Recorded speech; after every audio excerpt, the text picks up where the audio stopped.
Дали неговиот јавен истап со една таква теза е резултат на неуспех во нивната комуникација внатрешна, па сега се обидува преку јавноста да му ја испрати пораката на неговиот коалиционен партнер, или... Жално, од 24 декември.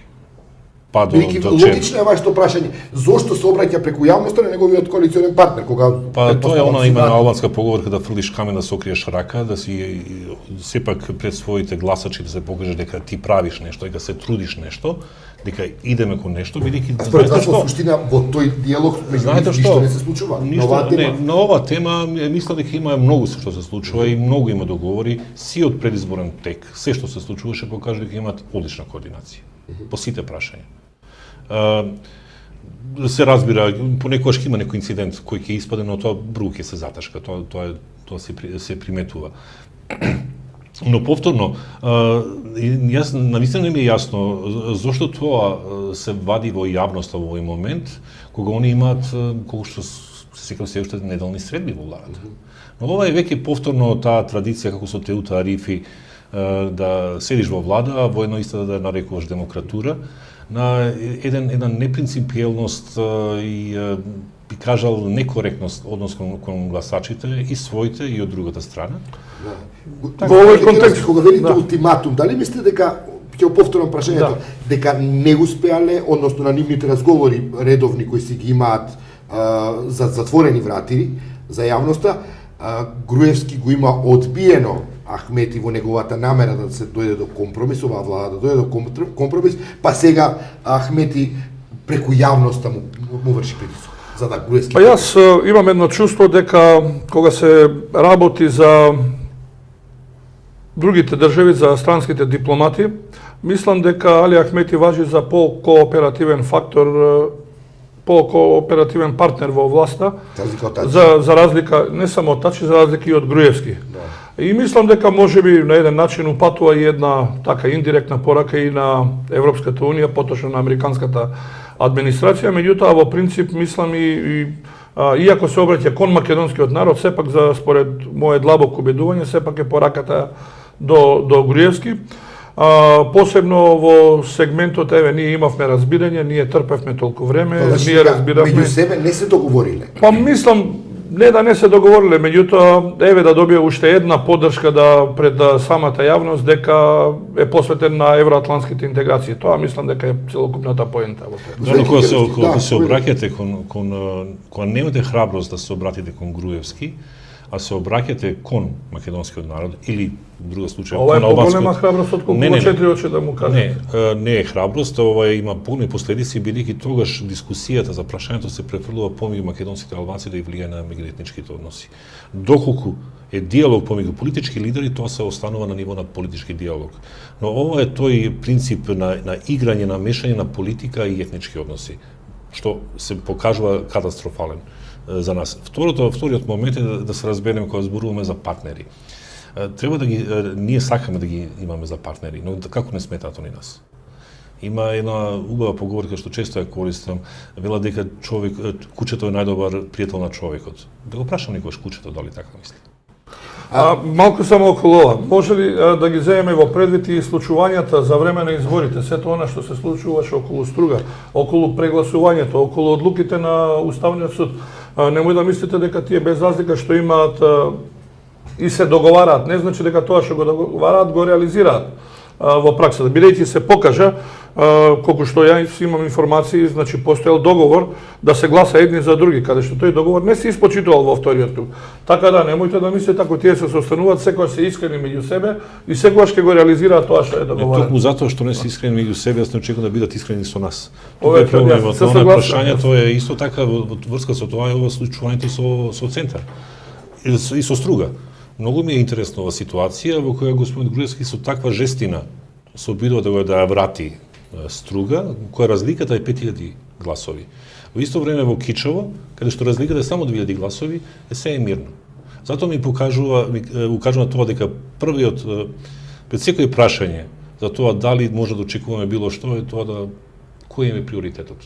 Да се решаваат, да се решават проблемите на оваа земја или да живеат и просперираат они во сенките на тие проблеми. Добро, и сега Приоритетот на да обстојуваат на власт. на импликациите од ефектот, односно од исходот на овој процес за решавањето на името и овој меѓународен притисок, што доколку во јуни не успее, односно нема ништо не се случи до тогаш, дали според вас во коалицијата ќе настане проблем кој ќе резултира со предвремени избори? Не, напротив, мислам дека дуе во многу полоша ситуација сега што беше порано. Од две причини. Првата е таа што со овој слаб резултат на СДСМ се отргна еден друг пол во кој Дуи сакаше да игра сепак во средина помеѓу двете страни. Со овака ослабен СДСМ и дополнителните пребривања кои ќе се случуваат во СДСМ не даваат можност дека господин Ахмети има премногу опции за да балансира помеѓу двете политички опции кај македонците и со тоа да влијае на ВМРО ДПМН. Второто, знаете, јас повторно ќе кажам, да предпоставиме дека утре ќе се реши името и утре ВМРО ДПМН ќе ја напушти владата. Во овој момент они имаат апсолутна контрола на теренот преку после овие избори. И тука беше катастрофалната грешка преведот на СДСМ. Апсолутно можат со години да останат во опозиција и во меѓувреме СДСМ треба да се справи не со името, туку со економската криза, со огромната партизација на администрацијата и дури на трето место да се реши името. Затоа после не очекувам никаков драматичен пресвет. Но најлошото што ќе биде ќе станеме проблем as usual. Јас, денеска некако имаме така малку спротивставени ставови. Јас, значи, мислам дека ВМРО ДПМН сега ги живее своите најубави моменти и мислам дека во догледно време тешко која политичка партија ќе го постигне овој успех кој што го постигне, да има апсолутно власт како на парламентарно ниво, така и на локално ниво. И од тука, нели, јас во неколку навреди сакам да кажам, најголемиот изум на историјата на човештвото е тркалата. Тоа се врти постепено, беше ВМРО ДПМН долу, сега е горе скроз. Значи, прашање на ден кога ќе почне народот да се засити од целокупната оваа политика, кога можеби ќе ги отвори малку повеќе очите. Кога можеби Груевски се потврди себе си на овие избори, зошто он бил да го решава прашањето со името и да си наштети на популарност, да речеме? Па ако договарате со меѓународната заедница да го решите, ако не може таа да инсистира повеќе да се грижи за вас, отколку самите вие за себе да се грижите. Второ, ако не сакате да го решите името, тогаш кажете не влегуваме ниту во НАТО, не влегуваме ниту во Европската унија. Меѓутоа јас не видов ни еден лидер тоа да се откаже од сето тоа.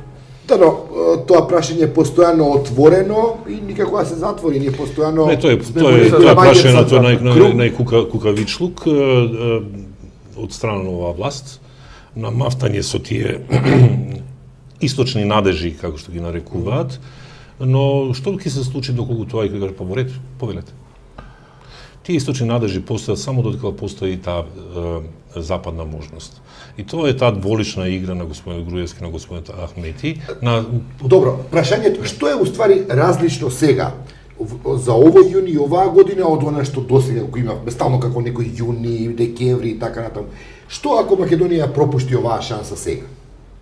Видете сега, ако го врзуваме за извештајот, бидејќи мене ми е тој доволен индикатор. Ние добиваме 4 последователни позитивни препораки за отпочнување на преговорите. Сведоци бевме уште минатата година каде Филе се залага за отпочнување на преговорите без решавање на името, кое што поминува и не поминува. Сведоци сме дека резолуцијата која што сега ховите помина во Европскиот парламент, во комисиите каде помина. Во мај ќе се гласа. Да, во мај ќе се гласа, помина каде што се дава препорака за отпочнување на преговори. Второ, сите оние забелешки кои што ги имавме во извештајот, а тоа се добрососедските односи, нели, понатаму беше интензивирање на преговорите и имплементирање на реформите од предпристапниот диалог. Значи сите тие вчера слушнавме и Ештон, слушнавме и Филе, дека многу позитивно се изјаснија во тој сегмент. Така да јас очекувам дека дефинитивно после сето ова и оние отстапки кои што може, суптилни отстапки кои што ги прави Европската унија за Република Македонија за партиите кои што се на власт, мислам дека конечно ќе треба да се стават на маса и да дојде кршмарот и да се ја наплати сметката.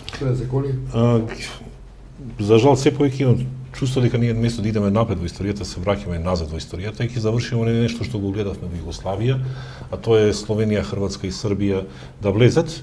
Црна Гора исто така да направи прогрес. Господин Вестервеле рече многу јасно вчера дека Косово не сме да се дозволи да Косово ги плаќа сметките на другите и како мала награда, можеби не само членство, тука некоја друга форма да се убрза нејзиниот влез во Европска унија и ние ќе останеме тоа што бевме во Југославија, јужна провинција, зачмаена и за само себе си. Прашањето е ова што го отвори господин Кекеновски. Дали мислите дека во октомври, ако имаше 4 препораки, повторно ќе има и 5-та и 6-та препорака за почетот на преговори?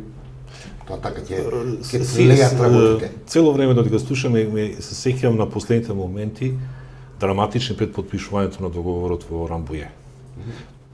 Првиот чек не го направи ни еден политичар. Мислам го направи еден публицист, еден писател кој буквално со зборите идете по ќе волите јас потпишувам. Се работи за храброст. Вие може да некому да му понудите било што, но храброст не може да му дадете. И во овој момент, познајќи го господинот Груевски дека нема ставено потпис на ништо, а за се има жалено, јас не очекувам дека сега во овој момент тој ќе се искаже и ќе скршне од таа традиција на криење за неговите пратеници или министри или било. Прашањето е дали може да ја преземе историска неизвестна одговорност која би уследила во даден момент. Храброста или алибито со проблемот да Македонија изгуби препораката.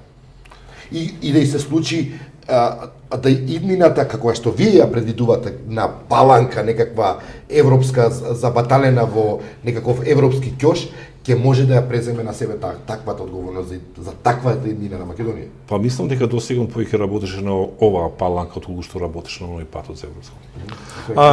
Апсолутно не се согласувам. Храброст или алибито ќе го обезбеди, јасно кажано, преку референдумот. Значи тоа ќе биде јасен показател какова одлука и ќе поддржи тој. Иако лично тој можеби нема да поддржува, меѓутоа ако мнозинството граѓани го кажат тоа, и тоа пак велам, во Уставот не постои такво прашање и може да говориме само за консултирачки референдум.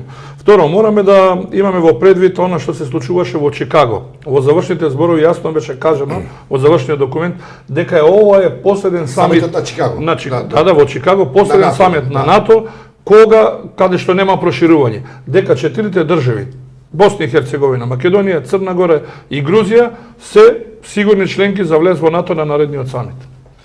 Господин Зеколи, господин Кекеновски, ви благодарам што сте гости во студиото на ова. Благодарам и нас.